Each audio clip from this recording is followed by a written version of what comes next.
This is Today's Business Leaders. Actionable advice from real-world professionals. And now here's your host, Gabe Arnold.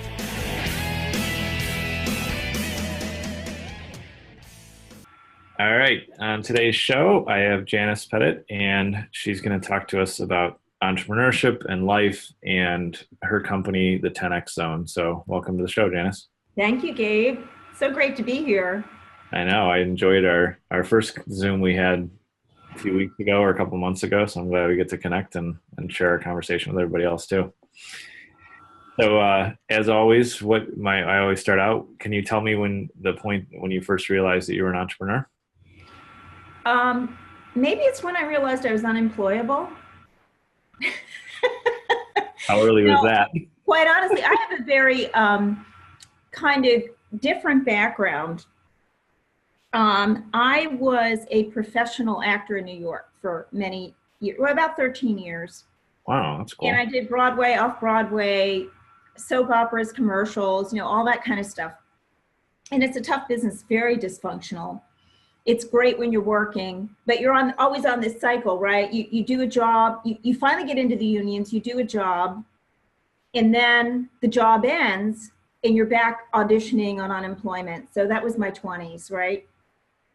And that's when I got my first marketing lesson, by the way. Yeah. So I had a mentor, and her name was Maxine Marks. She was the daughter of Chico Marx, one of the Marx brothers, who were this great comedy trio back in the 30s in Hollywood. And she was a big casting director in New York, and she was a tough lady. And she took a small group of us under her wing. And she sat us all down one time and she said, "You are nothing more than a bar of soap on the supermarket shelf." That's pretty brutally honest. Isn't that great? And she said, if you don't find a way to stand out, you're just going to sit there. Yeah. Now, is that the best marketing lesson ever? That is excellent. She just got straight to the point. Straight to the point, because when you're in show business, your product is you, right? Mm-hmm. So anyway, after that, that was 30 years ago, I quit that business and started my first business. I came from an entrepreneurial family. So my first business was a corporate training business in New York. And we focused on communication and public speaking skills to corporate executives, which was a natural outgrowth of acting, right? And I had a partner who'd come out of the corporate world, and we did pretty well. We were into some major companies, and we had a blast. I was living in Manhattan, and after a few years, she wanted to go back into corporate. We sold that. And then my second business was a restaurant in New York. So only crazy people open restaurants in New York. Only crazy people open restaurants, let's just be honest. But definitely in New York. Right. My late husband was a very accomplished chef from Italy. And we opened a restaurant. And I built that business up to, a 7-figure business. And it was a very tough business, but really interesting. We had top celebrity clients and, big icons in the business industry. And eventually this guy walked in one day, and he became a customer, and I really liked him, an older gentleman. Turned out he owned a cable station right outside New York in Westchester County, and he invited me to be the host of a cable talk show. Wow. So we ended up kind of recreating the ambiance at the restaurant on this set, and we had a cable talk show. I interviewed luminaries from the business community and the entertainment community, and I found that I really absolutely loved it. And there was another marketing lesson, because this was totally random. When I said yes just because I thought this is a great opportunity and it'll be fun. Mm-hmm. But it had a domino effect. So, and this was a lesson in strategy. If I had really thought about it, I couldn't have asked for a better outcome. But what happened was the people that were coming on the show really liked the publicity. They were happy with it. So more guests said yes. Mm-hmm. And what happened was more people started coming into our restaurant, more high profile people started coming to the restaurant. So it really helped the business and they started buzzing about it. More people came in. And then eventually one day, these producers walked in from an NBC sitcom, not sitcom, drama, primetime drama. And we had seen them before. They had dinner. And afterwards they came up and they said, we've noticed your show. And what we had done is we'd put a little cooking segment in the middle of the show. And they said, we would like to purchase an episode of your show and we'd like to use it and integrate it in an episode of our primetime drama, which was Homicide. I don't know if you remember that. Wow. So they bought the segment of the show and it was featured. And I mean, honestly, it was like a domino effect. I mean, if you ever thought of something like that happening, you couldn't imagine it. Yeah. And I thought about it and I thought, from day one, we had a good exposure for our brand because that was really the focus of the show was our brand as a restaurant, but I hadn't thought it through. Mm-hmm. So now what I do with clients is we really, when we're building their visibility in the media, we really try to build the entire strategy. And I know you and I talked about that, how important that is. Yeah. Right. So that was my second business. Eventually we sold that, moved to Raleigh, North Carolina to get out of those nasty winters. Yeah. And I bought a small publishing business and I didn't like it at all. And eventually I franchised it and sold it. But the lesson I learned from that was you can make money doing something you don't like, but it's not fun. It's horrible. It's horrible, right? Yeah. And man, I couldn't wait to get rid of that business. And then I started my consulting business, the one that I still have in 2002. And since then, just been working, helping entrepreneurs all over the world. And it's been a great pleasure to help people get free, create a lifestyle business. And, you and I, we both work hard, mm-hmm. but we have some freedom. Yeah. Right? You don't have to be in an office at 8 a.m.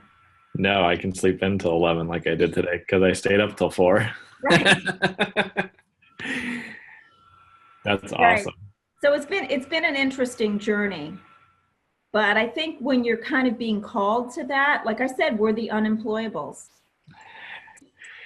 That should be a new cult we start or new group. I mean, I think there may be a group on Facebook called the Unemployables. If I'm, I'll have to check that out. I'm totally unemployable. That's the reason I work for myself. Yeah. And there are a lot of people that would like to be unemployable. They just don't realize how hard it is. Yeah. It's hard work to be unemployable. It is. It's fun, but it's hard work. Well, nobody's handing you a paycheck if you haven't done the work or, if something doesn't work. Sometimes you do something and it doesn't work. We've all done launches that didn't work, right? That's right. I had a friend of mine, Curran Alvarez, on the show earlier this year, and he said something that really stuck out to me. He just can say things so much simpler than I can. And he said, he's like, when you're an employee, you work, get paid, you work, get paid, you work, get paid. He's like, when you're an entrepreneur, you work, and then you get paid a little bit. Work, and then you get paid a little bit. And there's eventually, he's like, he said, eventually though, you just get paid. Mm-hmm. And you don't always have to work. He's like, but you have to put in all the work ahead of time to get paid. Right. So I was like, that's a really good way of explaining it. It is, absolutely. Yeah. I know. I think a lot of people, when the whole online business thing started, probably in the early 2000s? Yeah. A lot of people had a misperception, and this was the fault of a lot of internet marketers who actually perpetuated this idea. Yeah. That you could start a business for zero, and then you can make fast money and just have the money pouring in, and you've got cash emails coming into your inbox every day. And it's obviously a huge misperception because you do have to invest in your business, mm-hmm. and you have to work hard to get that money coming in.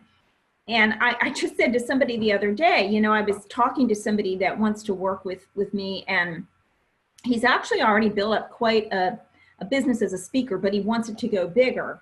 Yeah. And he was a little uncomfortable investing. Like, he knew he needed to do these things.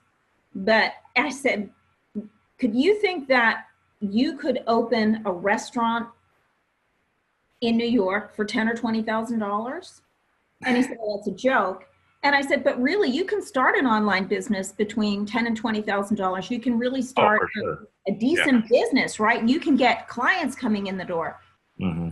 And if you're not willing to invest that, and you're not committed enough to invest that, then go get a part-time job and save some money until you can.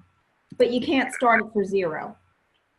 That's very wise, because I think it's very difficult to start from zero. It's not impossible, but it's very difficult. And you have to bring something to the table. You have to invest time. You have to already have some of the talents or skills.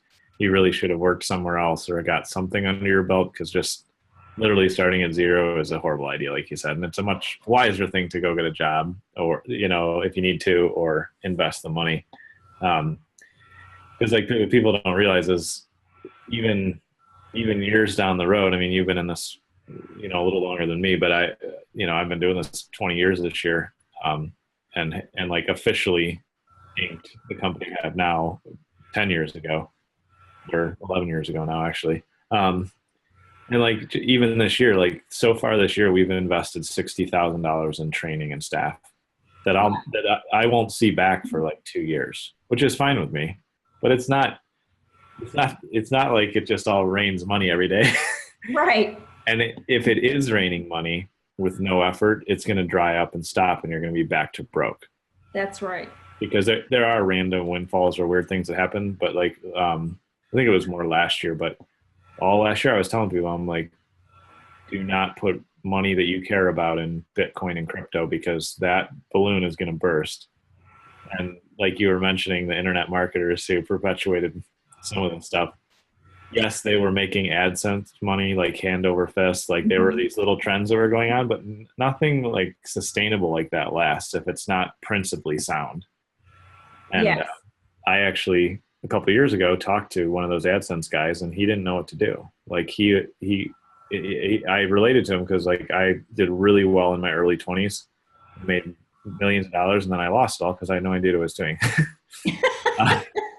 And like, that's the outcome of not having a business model, not investing wisely, not, really thinking it through. So. Yeah, absolutely. I've seen people do these big launches, product launches online. Mm-hmm. And maybe if they're lucky, it's the right product to the right audience, they might come away with maybe a couple $100,000. Yeah. But if the product isn't great, then they got a couple $100,000 of chargebacks. Right. And then the income drops off unless they have a strategy and a plan. And, people don't like that word strategy. They think it's kind of old school, big corporation word. I wish we could come up with a different word. Yeah. I mean, there's blueprint, I suppose, business model, but it's honestly, I always describe it as a lot of people have a big basket full of puzzle pieces. You know how your kids get puzzles and then they take them apart and they put all the pieces in a big box or something?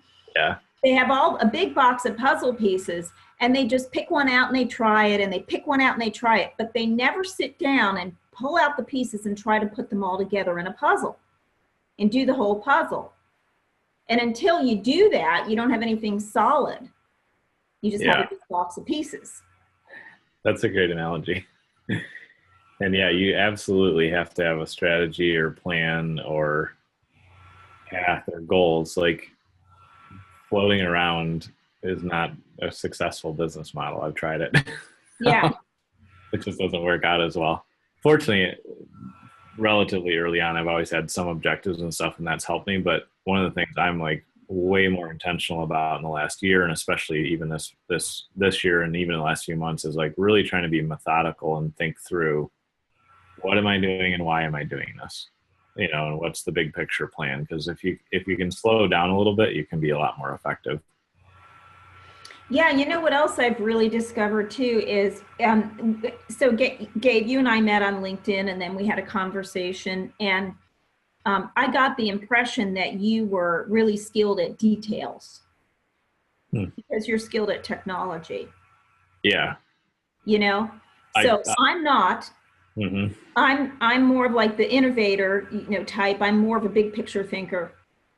And one thing I've learned in business, because I've made this mistake, is to admit what you're not good at and outsource it. Yeah. So if I don't have somebody organizing the details, it's not that I can't do them, but it's just that I feel a little overwhelmed by them, or I miss something. Yeah. I've got 99 of the pieces in place, and I've missed that one little piece that screws up the whole thing, like a bad link or something. Yeah. So you need somebody that does the stuff that you're not good at. Yeah. Or somebody on your team that can pull you back when you're skipping over something that you shouldn't. Yeah. Yeah. For my clients, I'm pretty specific with like strategy and details, and like I have a ton of technical experience, so that's definitely very helpful. Internally, I have other people that do what you just said for me, because I can't pay attention to my own stuff. It's like, and so that's definitely, that's interesting that you say that, because I wouldn't necessarily call myself detailed internally, like, or personally, but yeah, technically, and I know the ins and outs of things pretty well. So that makes perfect. I mean, a lot of the services you offer are very detail oriented. I mean, like online advertising. Yeah. That's very complex, and it's got a lot of different moving parts. And if you don't pay attention to all of them, it can, mess it up. So it's not effective. Yeah, definitely.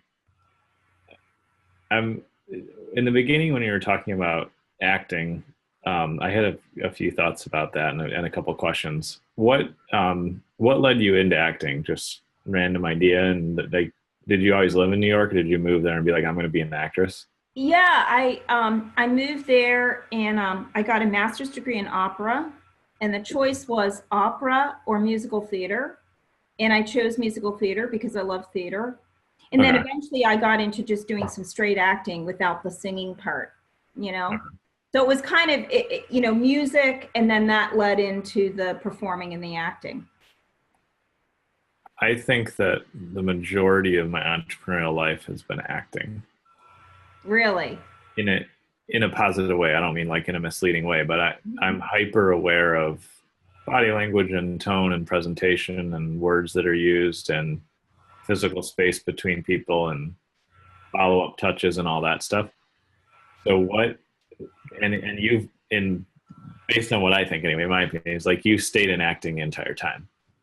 Like, you've moved into other things that you've leveraged off of that, it sounds like. And like, having that knowledge makes it pretty easy to do a TV show, or we have an online TV show. Absolutely. Yeah. Because everything's video now. So I think for millennials, it's just going to be a part of life. But for those of us that didn't grow up in the video era, a lot of people are kind of uncomfortable with it. Yeah, tons of people are. I was showing somebody the other day, even in the world we live in with all the technology, all the tools we have, I pulled up the Facebook Live map and zoomed in on a state, and there were literally like only 50 people live at that moment. In my state, like millions of people. So nobody's leveraging it, even in like, or not, I don't know, not consistently. It's definitely because people are uncomfortable with it. Even the millennial generation and stuff. Some of them are pretty good at it. I think it'll be my son, and I don't even know what his label is. He's almost 7. Like, he's totally used to being on video. He doesn't care at all. Like, we have a little YouTube channel, and like, he loves messing around with that stuff. And I think there'll be less of a barrier still then, because it'll be all video call. It'll be normal. But what do you think would be valuable to business owners and entrepreneurs watching that you could share that you carried through? Because I see the thread all the way through. what is like, oh, because I knew about acting, it was easier to do this? Or what is one thing that if you could just like give some of your knowledge or experience to other entrepreneurs from that kind of realm that you would share with them? Yeah, well, one thing is not everybody's cut out to be an entrepreneur because you have to take a certain amount of risks. You have to understand that there may not always be stability. Your business is going to go through ups and downs. It's not a straight shot up and then you remain there. Yeah. Markets change, consumer needs change, and you have to change your business along with it, especially in the online space because everything changes constantly. Yeah. I also learned from that one mistake to do something that I really love, that I feel is really helping people because that's important to me. So I help a lot of businesses that are really trying to make an impact in the world, or they're trying to make an impact on people. They're really helping people. So, you know, whatever's important to you, and I think your business has to be aligned with your strengths, with who you are. I mean, my business is very creative, so is yours. Not every business has to be that way. There are businesses, you know, you might buy a janitorial business, for example, and that's not, it's very task oriented. It's not so much in the creative space that we're in. So I think that's really important. I think one of the big things that holds a lot of people back is their lack of visibility. So one thing I learned about acting is you have to find out what makes you unique, and then you have to stand out and you have to find ways to get in front of people, get in front of your audience as often as possible in as many ways as possible. And a lot of the work we do is about helping people get visible, you know, get them in the media, you know, get them on video, get them on all these different social media sites in front of their audience. And I know you are an expert at that because you're an expert at driving traffic, targeted traffic. So I think a lot of people are, it's easy, and I've had periods when I've done this too, it's easy to hide behind your computer. Yes. You know? And that will not make you any money. Yeah. And I mean, I've done that too. We've all done it. But what happens is when you start to do that, your visibility starts to trickle away and drop off, and you start to see your audience shrink, and then you don't have as many prospects as you did, and then you start to see your sales shrink. So I see companies still doing the kinds of lead generation that people were doing in the 90s, like they're cold calling. Yeah. Right? And I'm not saying that getting on the phone isn't important. It's very important. But do you want to get on the phone with a complete stranger who you're annoying? Or do you want to get on the phone with somebody that's kind of raised their hand and said, I'm interested in what you do, and I'm interested in learning from you, or I'm interested in having a conversation with you? Yeah. Totally. So, yeah. So for lack of anything else to do, because they don't know what to do, they do shot in the dark marketing, which is just, you know, standing in front of a target with a blindfold on and throwing darts at it and hoping one ends up in the middle. And hoping you don't kill anybody in the meantime. Right. Yeah, no, that's excellent. I mean, it's super obvious, but what you just said is important to note is that it's just randomly calling people is not effective. However, like if you can just get them to raise their hand a little bit, it's a totally different conversation.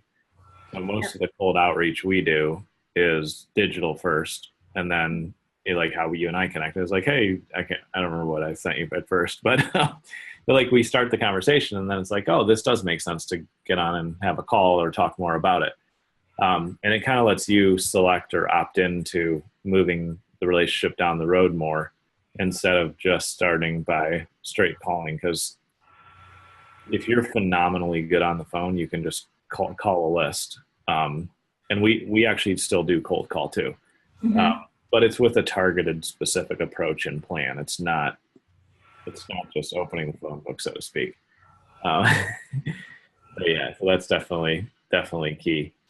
Something else that I feel like is one of your strengths, and this is only our second conversation, so this is a little bit of a shot in the dark, but you seem like you have a really strong ability to like reflect on what happened and what's working.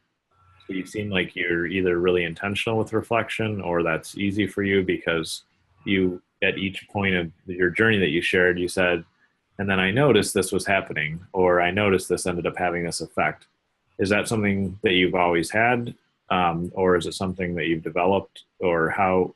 Because I think that's a huge key to growth and success is reflection and thinking about what's working, what's not working, like things like that. Yeah, that's very insightful, actually, because I was thinking back to long ago when I was in show business, and there's a ton of rejection, so you have to develop a very tough skin. And so every time there's a rejection, you think, well, why? You know, was it the way I looked, the way I performed? What was it? Mm-hmm. And carrying that into the entrepreneurial space, it's important to, when something doesn't work, you know, what my process is when something doesn't work, especially if it's something I've devoted a decent amount of time to, I feel down for about 24 hours and I kind of get on the pity pot, feel sorry for myself. Mm-hmm. That's step one. That's right. We all got to do that for a little bit. Right. And then I, you know, I'm a woman, so I talk about it with a few people. Right. Guys go into the man cave. We drink a couple beers and watch TV. Right. And then I start to pick it apart and say, okay, what went wrong? Why did it go wrong? What do I need to do differently? Mm-hmm. There've been a few times when it was kind of a message from the universe that I was on the wrong path, you know, yeah. And I thought I just need to dump this and move on. This was not the right match. But ultimately it probably teaches me something about how I have to change my approach moving forward. Yeah. So I think I've run into a lot of business owners that I've worked with over the years who would try something and it didn't work immediately and they get discouraged and they dump it. And I'd say, well, maybe it's not instant. Maybe you have to keep at it. You know, like, I mean, an example, and this is just a random example, somebody starts a podcast. Yeah. And the first few times they have no listeners. Surprise, surprise. Yeah, years ago we used to do that with teleclasses, right? This was many years ago. We used to have teleclasses. Yep. You know, 2 people would show up and you'd think, oh, it's just a waste of time. Mm-hmm. But if you did it week after week and you got people and you put the message out there, slowly more people would come and more people would come and you'd build up an audience. Yeah. So sometimes it's that you just need to stick with it. And sometimes it's that you may have had the wrong product or the wrong audience or something just isn't working and you need to reassess. Yeah. Yeah, I think you're right. It's that you definitely have to persist in things. A couple of years ago, I heard this YouTube star named Sean Stevenson speak. He's got some kind of condition. He's like 3 feet tall and he's in a wheelchair. Oh, I know who that is. I've seen him. Yeah. He's got less hair than I do. But he was speaking. He's like, when I make a video, he's like, all I care about is that one person will be impacted by it. I don't care if I get any views or anything like that, and it really hit me for a guy that has like billions of views every month. Like you could just tell total sincerity. He's like, I just want to help one person. He's like, I'm good with that. And that has always stuck with me because if you're an entrepreneur, you're going to have one person show up to your event or your webinar or nobody. This is my 3rd iteration of my podcast and it actually works this time. But I've tried to do a podcast for like 3 years. This version of it, I figured it out finally or something. I don't know. It's been a lot easier and it's a blast. And I'm working on another product that as I'm sitting here thinking about telling you this, I've realized I've been working on it for 7 years. And it is failed at different levels over the years and I haven't been happy with it. So I'm launching it again next week. Which seems insane now that I'm saying it. But I guess one question or something that comes to mind for me, I'm just kind of curious how you deal with this, is you mentioned like sometimes it's the universe saying like, okay, that's enough. Like you're going down the wrong path. And sometimes we need to try it over and over until we perfect it or get the offer right or talk to the right people. Is there any kind of criteria or guidance that you use for yourself determining that moment? Because sometimes we just need to persist. We're not good enough at it yet, and we need to get better at it. And sometimes we're beating our head against the wall. Have you ever come up with like a clear way of figuring that out, or what are your indicators? Well, I know one thing I decided some years ago. When I was younger, I used to be pretty stubborn. Mm-hmm. And I think I've gotten away from that for the most part. Mm-hmm. So if I feel like I'm batting my head against a brick wall, and no matter what I try, it's just not working. And then all the different parts of it aren't working either, you know, then I start to say, okay, I've been trying this for a while. I've been trying it. I'm batting my head against a brick wall and it's just not working. So it's time to let it go. You know, if I'm clinging to something because I love the idea, but it's just not working, then I let it go. But I think if something builds incrementally, then you've got to say, well, you know, if I keep at it, this will work. Yeah. So, I mean, it's literally, for me, it's a feeling. It's a feeling like I'm just literally hitting my head against the wall and I'm never going to get through that wall. Yeah, no, I know that feeling all too well. I've burned. So I was thinking, Gabe, this could be a vodcast. Maybe that's a new term. For VOD, a vodcast, because it's video. Oh, yeah, that's not a bad idea. I like it. I thought you were talking about vodka. No, I can see where your mind's going. It would also be a good idea. Is it 5 o'clock yet? It's getting there. No, that's not a bad idea. I like that. We can come up with new terms. Yeah, this idea that I'm launching again next week, I've burned to the ground and rebuilt 4 times. So this might be the time. So that's good input, because I'm not sure if I'm like hanging on to it, or if like in the wrong way, or if I just haven't mastered it yet. And the challenge of it is super intriguing to me.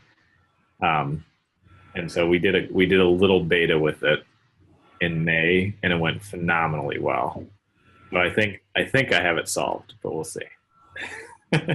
Well, you know, and so I think in the kind of creative businesses we're in, it's easy to second guess yourself. I know I do it. And Yeah. I don't know, I'd be interested in seeing your listeners, what kind of businesses they're in.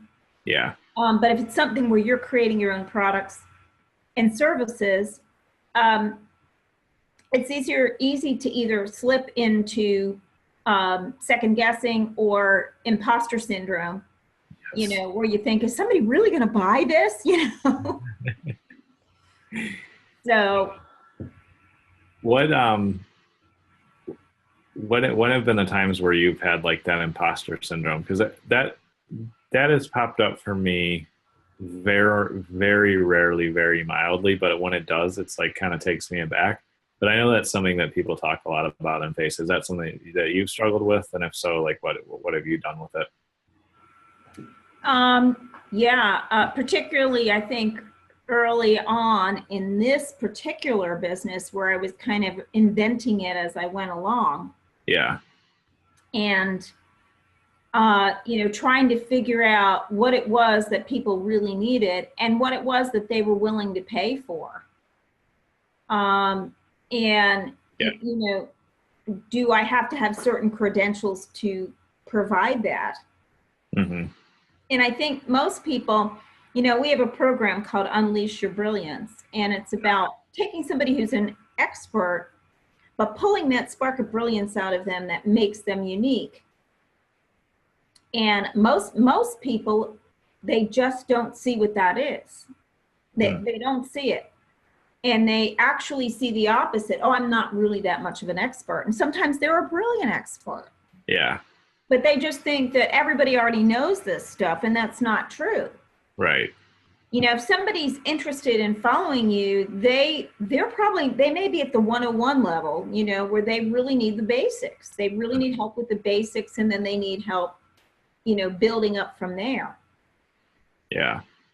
So, you know, the truth is that if other people are doing what you're contemplating doing or something in that general arena, that means there's a need out there for it.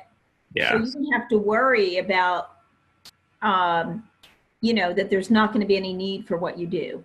Yeah. No, that's a good point. At least that's like basic validation that other people need this service. So it could work. Yeah. Yeah. And that's a good point too about what you just said, like that people just forget about the specialized information or experience that they have, and they just assume everybody has it. One thing that I realized a couple of years ago that I still try to tell myself a lot, because it's the easiest thing in the world to forget, is that nobody else has my perspective. And nobody. So I have to always remember to take myself outside of my own skin, look at the situation and say, does everybody really know that? Or do they know I'm already thinking that? Or have they experienced that the way I have? And if not, and it's beneficial, or helpful, then how do I share that experience in a meaningful way and then move them forward? Because I think frustration comes from, a lot of relationships or business or life or whatever can come from this false assumption that everybody else knows what you're thinking. I know that's like the simplest thing in the world, but for me, it was kind of eye-opening to realize that I have to continually, consciously think about where the other person is coming from or where the marketplace is at as a whole, and realize that my view of the world has, in some senses, no bearing. Like, it's not how everybody else looks at it. Yeah. When people will say to me, well, I would never market that way because I would never open an email that says that. And I say, well, that's you. Right. But statistics show that 70% of people open those emails that say that, So do you want to just attract people exactly like you, or do you want to attract a whole bunch, a bigger audience? Yeah. That's a great example, because one of the biggest myths that most business people carry in their head is they think that their prospects or consumers are as busy as they are, or don't want to be bothered or whatever. And that is the farthest thing from the truth. I always tell people the ideal, and I've done this, there's different seasons and kind of what we need business growth wise here, but the ideal, in my opinion, is to email your list every single day. And the ones that don't like it will drop off. Exactly. And you don't want to talk to them anyway.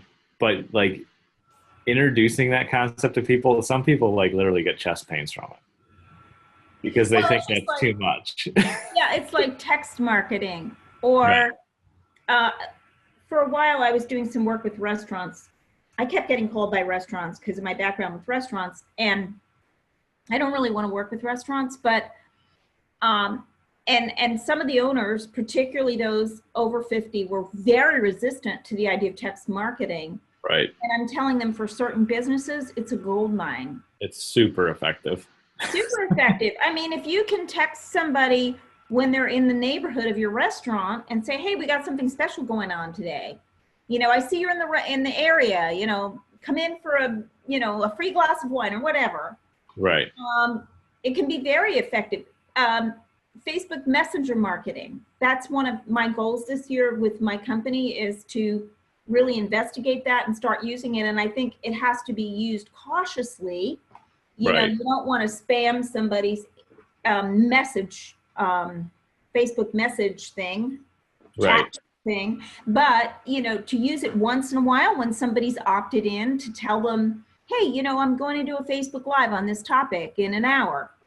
Yep. It's great. It's very effective. And once they opt in, when you're doing some kind of a launch, you can actually send them a series of messages to escalate that promotion. And it's very effective because such a higher percentage of people read their Facebook messages. I mean, what is it, like average open rate on emails is 10% or something, and average open rate on Facebook messages is like 90%. I don't know the exact statistics. It's like 80, 90. It's way up there. Just like text message and messenger are almost the same. Right. So when people say, I would never do that because I don't like to text, and I don't want somebody texting me a marketing message. But yeah. And they're totally in their own head when they realize that you're not texting a marketing message. Right. You're sending somebody a solution to the problem that they have. They're hungry and they're in the area. And they've opted in. They've opted into it, right? Yep. Yeah. And ideally you have people opted in, but even if you do cold outreach the right way, you weren't opted in to me. And I reached out and said, hey, you want to talk? And Here's what I got going on. Should we get to know each other? And if it's authentic and it's something that's in the spectrum of things that you're interested in or that you need help with or whatever, then people say, yeah, for sure. And it's just, yeah, there's just too much screwed up mindset around that stuff that they're like, oh, that would never work because I don't like that. Well, you're not your customer necessarily. Right. So we're getting into some mindset issues here, right? Because that's a mindset issue. I mean, the other thing is know your market. If you're marketing to anybody under 35, you better be using text and messenger. For right? sure. Marketing to somebody older, maybe not. I mean, they're going to want to open emails. Right. It's a different mentality. So it depends on who your market is. Yeah. No, it's totally true. I mean, you have to detach emotionally from your business. You know? Yeah. That's you can never be emotionally attached to an idea. Mm-hmm. Because the idea might be right or wrong. If you attach to it and it's wrong, you're going to waste a lot of time and money. If you attach to not doing something that's right for your business, you're going to lose a lot of time and money. So, yeah, that's very true. Very wise. The more, and that's for somebody that's never considered that or tried that, it sounds like very cold or very like lifeless. mm-hmm. That's not what you mean. I don't think it's more about detaching from the outcome of the results, being willing to test stuff. And it can actually lead you to being way more engaged and happier and willing to like try new things and grow. If you're like, well, if this works, great. If not, I'm going to cut it off at this point. I don't need to, go down with the ship because I thought that was a good idea. And it reminds me a lot of like great investors on Wall Street. They always have a top, they're always going to sell when it grows this much. And they're always going to, buy when it's here. They have rules that they follow and they just detach. They're like, I don't care if that company does well or not. That's not my thing. I'm just going to follow my rules and play the game. And if they do that correctly, they're very successful. And that's the same thing in business because you're investing in your own little stock market. Yeah, it's really taking your ego and personal preferences out of it. Yeah. So. And looking at it strictly as making a business decision, what is best for the growth of your business and for your ability to serve your clients. Yeah. Some of the most successful entrepreneurs that I've known have had businesses in very diverse industries that had nothing to do with each other. And it didn't matter because it was their skills at growing a business that were important, not the product or service they were selling. Yeah. Yeah, that's for sure. One guy I follow very closely and got to hear speak one time, which was really powerful, is Marcus Lemonis. And that's a description of the way he operates because he has all sorts of different businesses and he's just good at business. He's good at people. And he's good at like making rational decisions despite whatever's happened or going to happen or how wound up people get. So it's a pretty interesting show to watch. Awesome. Well, this has been a blast, Janis. You have tons of experience and lots of wonderful wisdom for us. So thank you. Tell us just real briefly, like who you're looking to work with right now, what kind of opportunities you have open. And then you mentioned before we got started that you have a little gift or something to give everybody, which is awesome too. Yeah. So, we work with experts and entrepreneurs, creative entrepreneurs, who really want to build a bold business that makes an impact. Mm-hmm. So a lot of our clients are people that are really trying to help other people in a specific ways. They really want to make an impact on people and companies. Mm-hmm. And taking them through that whole unleash your brilliance process, and then helping them set up the actual visibility and marketing strategies they need to achieve that. And that's originally why you and I spoke, because you offer some services that we don't, that our clients need. And I wanted to be able to work with you when I have clients that need those services. Yeah. So our website is the 10X, the number 10X zone, like 10 times, the 10xzone.com. But I released my book a few months ago and people can download it for free right now. It's called The Client Multiplier Method. And even though it's basically written for the consulting industry and the expert industry, it really applies to most any service-based business. And people can get it at clientmultipliermethod.com. Okay, cool. So clientmultipliermethod.com. They can download a free copy, and it actually includes access to a free masterclass as well. Excellent. Well, we'll share that in the show notes, and I'll drop it here on Facebook here shortly. But thank you so much for being on. This is a blast. We'll definitely have you. Thank you, Gabe. This was great. Fun conversation. Yeah, see what other trouble we can get into together. So thank you so much. Thanks.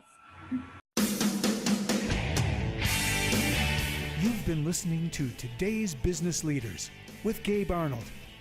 Remember to subscribe on iTunes. For more information, visit todaysbusinessleaders.com.